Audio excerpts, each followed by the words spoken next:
근데 이게 오산이었던 게 김민재가 그냥 쭉 하고 올라와 버렸어요. 이 정도 위치까지 올라와 버리면 이제는 대응을 하지 않을래야 않을 수가 없습니다. 저 정도면 그냥 직접 크로스를 올려도 괜찮은 위치거든요.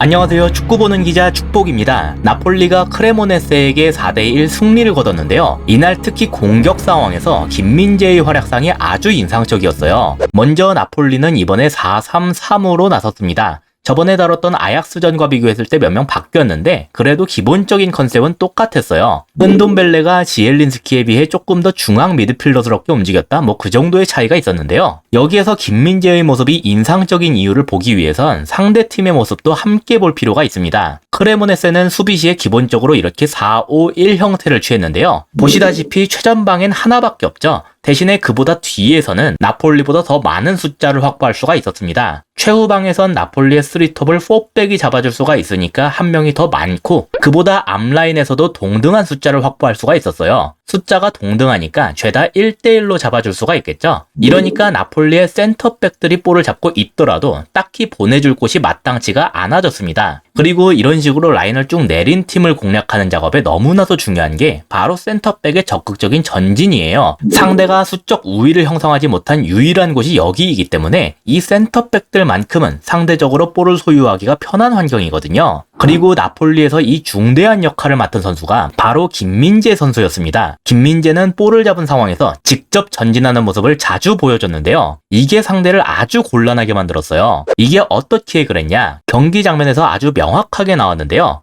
지금은 라흐마니로부터 김민재에게 볼이 넘어가는 중입니다. 그래서 상대의 원톱이 지금 라흐마니한테 붙어 있는 건데요. 자연스럽게 이러니까 김민재는 방해할 선수가 아무도 없어졌어요. 다만 그보다 앞에 있는 선수들, 먼저 중원을 보시면 나폴리의 3미들한테 모조리 마크맨이 딱 하고 붙어있죠. 그리고 풀백들, 얘네한테 당장은 공간이 조금 있어 보이기도 하지만 얘네한테 볼을 보내기도 애매합니다. 볼이 가더라도 여기 있는 양 윙어들이 바로 붙어줄 수가 있는 위치에 있기 때문이에요. 즉 아까 그림에서 보여드렸던 것처럼 모조리 1대1로 잡고 있는 셈인데요. 나폴리의 선수들을 모조리 1대1로 잡고 있다. 그렇다면 여기에 김민재가 직접 전진해서 추가적으로 가담했을 때 과연 이건 누가 잡아줄 수가 있냐? 아무도 잡아줄 수가 없습니다. 누가 하나 튀어나간다면 걔가 본래 잡고 있던 마크맨은 놓칠 수밖에 없게 되거든요. 예를 들어서 이렇게 우측 윙어가 나간다면 후위를 통해서 전개할 수가 있게 되겠죠. 그래서 크레모네세는 김민재가 전진을 하는 대로 그냥 쭉 하고 뒤로 물러설 수밖에 없었습니다. 어쨌든 김민재는 센터백이니까 전진을 하더라도 적당한 곳에서 볼을 넘기지 않겠냐. 그리고 그렇다면 우리가 뒤로 조금 물러나더라도 본래 잡고 있던 마크맨들을 계속 잡는 게 맞다. 근데 이게 오산이었던 게 김민재가 그냥 쭉 하고 올라와 버렸어요. 이 정도 위치까지 올라와 버리면 이제는 대응을 하지 않을래야 않을 수가 없습니다. 저 정도면 그냥 직접 크로스를 올려도 괜찮은 위치거든요. 그래서 이제 우측 중미하고 우측 윙어가 김민재에게 좁히기 시작했는데요. 여기에서 김민재가 후위한테 넘기면서 아예 최전방까지 들어가 버렸습니다. 후위와 이런 식의 2대1 패스를 통해서 더욱 앞까지 전개를 하겠다는 뜻이죠. 김민재는 속도가 붙은 상태였기 때문에 이 둘이 이걸 따라가긴 힘들었어요.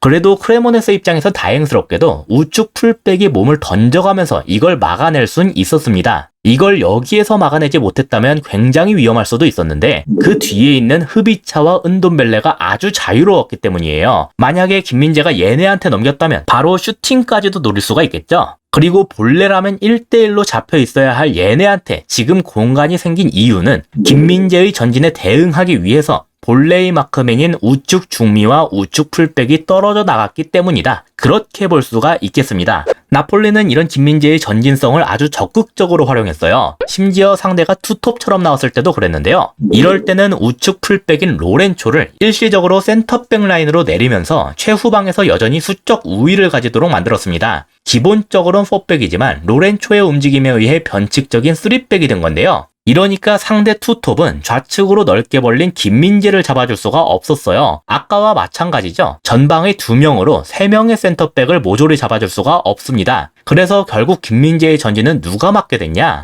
이렇게 우측 중미나 우측 풀백이 튀어나와서 잡아줄 수밖에 없게 됐어요. 마크맨 관계가 다시 한번 흔들리게 된 거죠. 그래서 중앙에 있던 은돔벨레와 앙귀사한테는 공간이 생겼습니다. 비록 이 공격은 측면으로 빼내는 선택을 하면서 결국 막혔지만 김민재의 전진이 나폴리의 다른 선수들에게 어떤 식으로 도움을 주는지를 확인할 수가 있었죠. 이렇게 센터백이 직접 전진하는 움직임에 대해서는 다른 팀들 리뷰에서도 많이 강조하는 부분이었습니다. 예를 들어 토트넘에서 산체스가 나왔을 때 얘는 주어진 공간이 많았음에도 전진하지 않았다. 따라서 전체적인 토트넘의 공격 전개 자체가 아주 답답해졌다. 그런 식의 내용도 몇 차례 다뤘었는데요. 확실히 센터백이기 때문에 직접 볼을 몰고 올라가는 것은 선수 입장에서 두려울 수가 있습니다. 만약에 잘못해서 뺏기기라도 하면 치명적인 역습을 허용할 수도 있거든요. 하지만 그럼에도 그런 과감한 선택을 할 수가 있다. 그리고 팀 자체에서 그걸 적극적으로 활용할 수 있게끔 만들고 있다. 나폴리에서 김민재의 활약이 돋보이는 이유는 그렇기 때문이 아닌가 싶습니다.